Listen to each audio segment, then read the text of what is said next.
సీతాదేవిని రావణుడు ఎత్తుకెళ్లాడు అని మనందరికీ తెలుసు కదా. మరి సీతాదేవిని రావణుడు కనీసం ముట్టుకోలేకపోయాడు కదా. ఎందుకు? అశోకవనంలో అమాయకంగా ఒక స్త్రీ కూర్చొని ఉంది. ఆమె పేరు సీతాదేవి. రావణుడు ఒకప్పుడు నలకూబరుడి భార్యను బలవంతంగా తాకాడు. దానికి బ్రహ్మదేవుడు శాపమిచ్చాడు. నీ భార్య కాని స్త్రీని నువ్వు బలవంతంగా తాకితే ఆ క్షణమే నీ తల చీలిపోతుందని. ఆ శాపం వల్ల రావణుడు ఏ పరాయి స్త్రీని కూడా బలవంతంగా తాకలేకపోయాడు. ఇది సగం నిజం మాత్రమే. ఎందుకంటే రావణుడు శాపాలను లెక్క చేయని వాడు. అతను దేవతలనే ఎదిరించినవాడు. అయితే సీత దగ్గర మాత్రం అతను వెనక్కి తగ్గాడు. ఎందుకంటే సీత సాధారణ స్త్రీ కాదు. సీతాదేవి భూమి నుంచి జన్మించింది. ఆమె భూదేవి అంశ.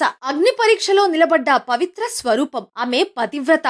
ఆమె శీలం ఒక తపస్సు. అలాంటి స్త్రీని అధర్మంతో తాకే ప్రయత్నం చేస్తే అది శరీరానికి కాదు, ఆత్మకు నాశనం. రావణుడికి ఇది తెలుసు. అందుకే అతని మనసులో తెలియని భయం మొదలైంది. మరో కారణం ఏంటంటే సీత చుట్టూ ఉన్న దైవిక శక్తి. సీత అశోకవనంలో ఒంటరిగా లేదు. ఆమె చుట్టూ అదృశ్యమైన దైవిక కవచం ఉంది. అదేంటంటే రామనామస్మరణ, పతివ్రత ధర్మం, సత్యం, సహనం, శీలం. రావణుడు అడుగు ముందుకు వేయగానే అతని మనస్సు వణికేది. అందుకే అతను సీత దగ్గరికి కూడా రాలేకపోయాడు. మరో కారణం సీత మాటల శక్తి.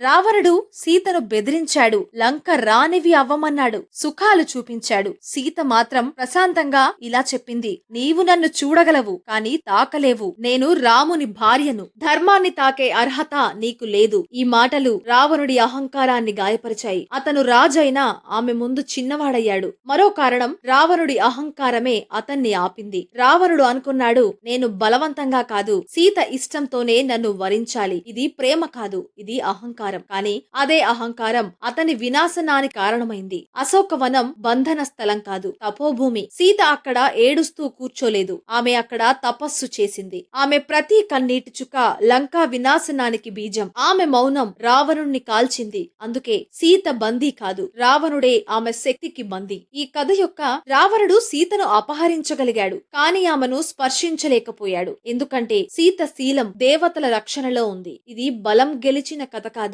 పవిత్రత గెలిచిన కథ. సీత మనకు ఏం నేర్పిందంటే స్త్రీ శక్తి అరుపుల్లో కాదు, సహనంలో ఉంటుంది. ధర్మాన్ని పట్టుకున్న వారిని ఎవరూ ఓడించలేరు. సీత నిలబడింది, ధర్మం నిలబడింది, అధర్మం కుప్పకూలింది. ఈ వీడియో మీకు నచ్చినట్లయితే లైక్ చేసి సబ్స్క్రైబ్ చేసుకోండి.